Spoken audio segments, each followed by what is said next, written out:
प्रणाम. गायत्री डोंबिवली, संध्याताई डोंबिवलीकर आपल्या सगळ्यांना माझा मनपूर्वक प्रणाम.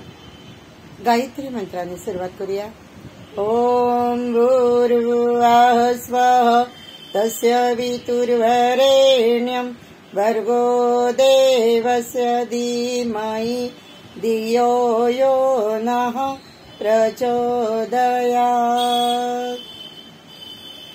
गायत्री मंत्र हा नवरात्र उत्सव येत आहे, तेव्हा सगळ्यांनी 24 मंत्र जपाचं अनुष्ठान करावं आणि कलशस्थापना घटस्थापनेच्या दिवशी करावी. ऑनलाईन घटस्थापना करून हवी असेल तर माझ्याशी सगळ्यांनी संपर्क करावा. 9 दिवसीय साधना सगळ्यांसाठी शक्तीची साधना आहे. वर्षातून एक वेळेस ही साधना आपण आवडीने आणि अतिशय श्रद्धापूर्वक करायची असते. ही चैत्र नवरात्र आणि अश्विन नवरात्र या 2 जागृत शक्ती आहेत. या शक्तींचं आव्हान, या शक्तींचं पूजन आणि या शक्तीला अनुष्ठान आव्हान करून प्रसन्न करायचं आहे. याची अष्टमीला आपल्याकडे पूर्णाहुती सुद्धा होणार आहे. सगळ्यांनी रोजच्या 27 माळा गायत्री मंत्र जप करावा.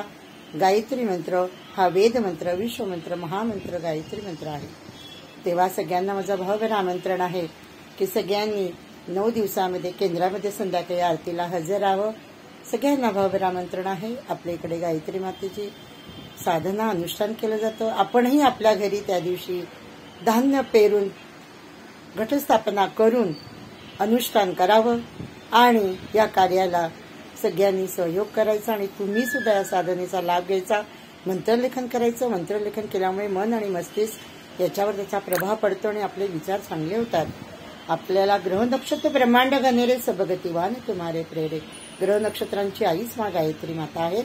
तेव्हा आपल्या ग्रहांना शनीचा इतर ग्रहांचा त्रास होत असेल तर सगळ्यात एक उपाय आहे 11 गायत्री चालीसाचे पाठ आणि 24,000 मंत्र जप अनुष्ठान 8 दिवसामध्ये सगळ्यांनी करावं. आणि पूर्णाहुती होणार आहे. जर घरोघरी कोणाला होम हवन करून हवे असेल तर त्यांनी गायत्री प्रज्ञा केंद्र डोंबिवली येथे संपर्क करावा. धन्यवाद. प्रणाम. सगळ्यांना शुभेच्छा, आशीर्वाद.